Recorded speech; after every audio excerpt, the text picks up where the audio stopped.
Hello दोस्तों, मैं हूं सीए कुलदीप कुमार। आज मैं आपसे अपने सीए फाइनल के लॉ पेपर की स्ट्रेटजी शेयर करूंगा कि कैसे मैंने नवंबर 2021 के पेपर में जब सीए फाइनल का लॉ पेपर का एग्ज़ाम दिया था तो उसमें मेरे 31 नंबर थे, जिसकी वजह से मैं फेल हो गया था।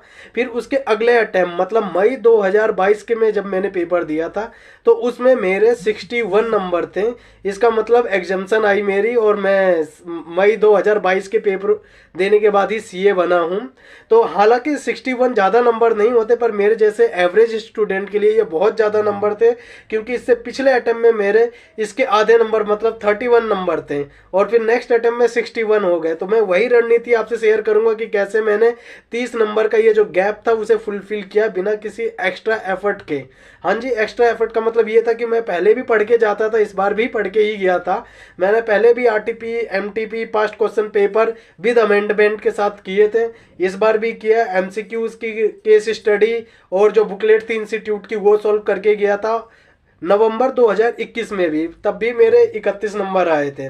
पर ऐसा क्या हुआ कि जो मई 2022 में मेरे साथ की मेरे जो 61 नंबर आ गए, तो वही रणनीति मैं आपसे शेयर करने वाला हूं। मैंने कुछ ज़्यादा चेंज नहीं किया, बस मैंने अपना जो एग्ज़ाम लिखने का पैटर्न होता है वो चेंज कर दिया था और जो क्वेश्चन पेपर की बुकलेट पढ़ने का तरीका था वो चेंज।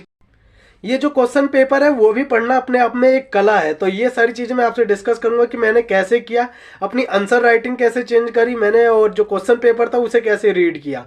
तो सबसे पहले मैं आपसे शेयर करता हूं कि मैंने आंसर राइटिंग कैसे किया। आंसर राइटिंग में सबसे पहले मैंने पहले तो क्वेश्चन रीड किया, जैसे कि आप लोग भी करते हो, क्वेश्चन रीड किया। फिर क्वेश्चन रीड करने के बाद जब अपनी आंसर शीट में हमें आंसर लिखना रहता है उसकी फ्रेमिंग मैंने अलग तरीके से करी। अलग तरीके से ऐसे कि सबसे पहले तो मैंने लिखा कि प्रोविजन, रिलेवेंट प्रोविजन, जो रिलेवेंट प्रोविजन था उसका लिखा कि अकॉर्डिंग टू सेक्शन दिस ये अकॉर्डिंग टू सेक्शन दिस या अकॉर्डिंग टू सब सेक्शन ये। और जहां पे सेक्शन याद नहीं था तो वहां पे मैंने लिख दिया as per section, as per company act 2030। ऐसा है इसलिए कि आप भी, मैं ये चीज़ ज़्यादा फोकस करूंगा कि आप जो सेक्शन है उन्हें जरूर पढ़ के जाइए। सेक्शन 8 लिस्ट, अगर जितने नंबर आप चाहते हैं लो पेपर में उतने सेक्शन तो जरूर पढ़ के जाइए। यदि आप चाहते हैं कि 60 नंबर आए आपके एग्जाम्शन आए तो आप 60 सेक्शन कम से कम पूरे कंपनी एक्ट के, फिर आईबीसी के, फेमा के और पीएमएलए के सब में एक दो सेक्शन बस रेलिवेंट होते हैं। जो अदर है जैसे पीएमएलए हो गया उसमें सेक्शन 3, सेक्शन 4, सेक्शन 5 हो गया, और सेक्शन 45 जैसे आईबीसी हो गया 8, 7 और इस क्या कहते हैं सेक्शन 10 ये रेलिवेंट है। और सेम ऐसे ही फेमा के अंदर भी ये सेक्शन 6, 7, 8 और एक दो और सेक्शन है। ऐसे जो सेक्शन है उन्हें भी एटलीस्ट आपको कम से कम कुछ सेक्शन तो याद होने चाहिए कंपनी एक्ट के, और जो जितने अदर एक्ट हैं उनके कुछ सेक्शन आपको याद होने चाहिए, जिससे आप जब प्रोविजन लिखो तो वहां पे आंसर फ्रेमिंग में आपको हेल्प मिल जाएगी। फिर दूसरा यह है कि जब भी आप प्रोविजन लिखे फिर उसके बाद लिखे fact of the case. Fact of the case का मतलब जो भी क्वेश्चन के अंदर पूछा गया है उसके कुछ की पॉइंट आप लिख दीजिए कि यदि डायरेक्टरा पॉइंट है या फिर डायरेक्टरा पॉइंट के बाद पावर ऑफ बोर्ड है तो इन सब का एक फैक्ट ऑफ द केस के अंदर आप समरी टाइप में लिख दीजिए। फिर तीसरा स्टेप लिखिए कि क्या कहते हैं एनालिसिस। एनालिसिस मतलब अप्लाइंग प्रोविजन ऑफ सेक्शन ये with fact of the case, ऐसे करके आप फिर आंसर फ्रेमिंग कर दीजिए आप। मतलब 3 स्टेप हो गए, प्रोविजन आपने लिख दिया, फिर उसके बाद फैक्ट ऑफ द केस लिख दिया, फिर एनालिसिस कर दिया आपने, और लास्ट में आप कंक्लूजन लिख दीजिए आप। ये 4 स्टेप फॉलो करके चलिए आप। कंपनी जो भी मतलब लॉ का पेपर है या ऑडिट का भी है वहां पे आपको बहुत हेल्प मिलेगी और ये आपके अच्छे नंबर दिलवाएगा। बस यही आप पैटर्न फॉलो करके चलिए। हालांकि ये आंसर ठीक होना चाहिए, ऐसा भी नहीं कि आप गलत लिख के आ रहे हैं तो आपको पूरे नंबर मिल जाएंगे। मैं इसलिए ये बता रहा हूं कि आप पढ़ के जा रहे हैं, RTP MTP past question paper करके जा रहे हैं, बस ये मैं आपको बता रहा हूं कि ये जो पैटर्न फॉलो करने से आपको एक अच्छे नंबर मिल जाएंगे।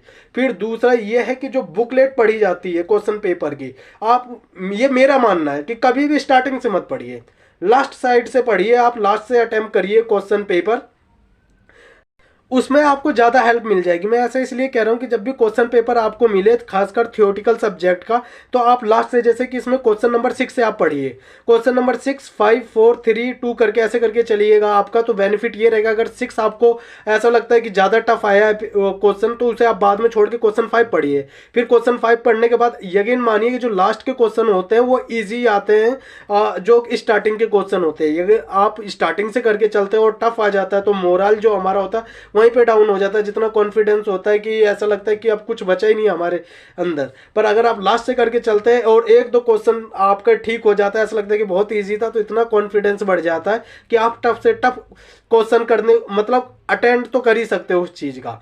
तो इसलिए ये मेरा पर्सनल एक्सपीरियंस है कि मैंने लास्ट साइड से क्वेश्चन पेपर पढ़ा और मैंने आजमा के भी देखा ये चीज कि बाद में जब फर्स्ट क्वेश्चन तक आते आते मेरा कॉन्फिडेंस भी बूस्ट हो चुका था और मैंने जो टफ क्वेश्चन थे उन्हें भी सॉल्व कर दिया।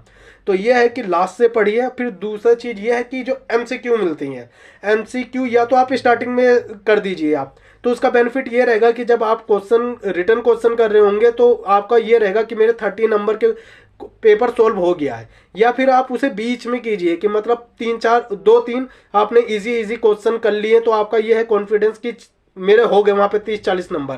फिर एमसीक्यू करिए, फिर उसके बाद बाकी क्वेश्चन करिए।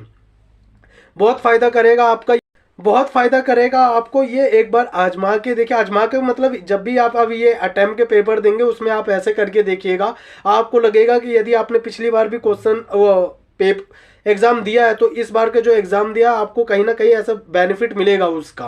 क्योंकि जो आंसर राइटिंग होती है अगर आपने ठीक तरीके से किया है तो आपका यकीन मानिए 10 से 15 नंबर तक का एडवांटेज मिल जाएगा इस चीज में।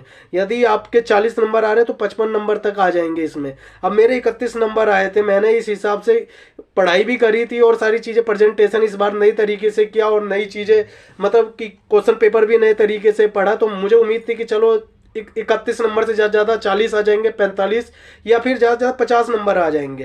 पर मुझे यकीन नहीं हुआ कि जब मेरे 61 नंबर आ गए कि मुझे लगा कि हाँ पढ़ाई सेम जैसे इस बार करके गया था वो पिछली बार भी करके गया था मैं। हो सकता है थोड़ा बहुत ऐसा लक फैक्टर हो, पर आप भी एक बार ये आजमाइए और यकीन मानिए आपके नंबर में जरूर इसका एडवांटेज मिलेगा। तो यही चीज़ है कि मुझे शेयर करनी थी आपसे कि मेरी क्या स्ट्रेटजी थी सीए फाइनल के लो पेपर के लिए।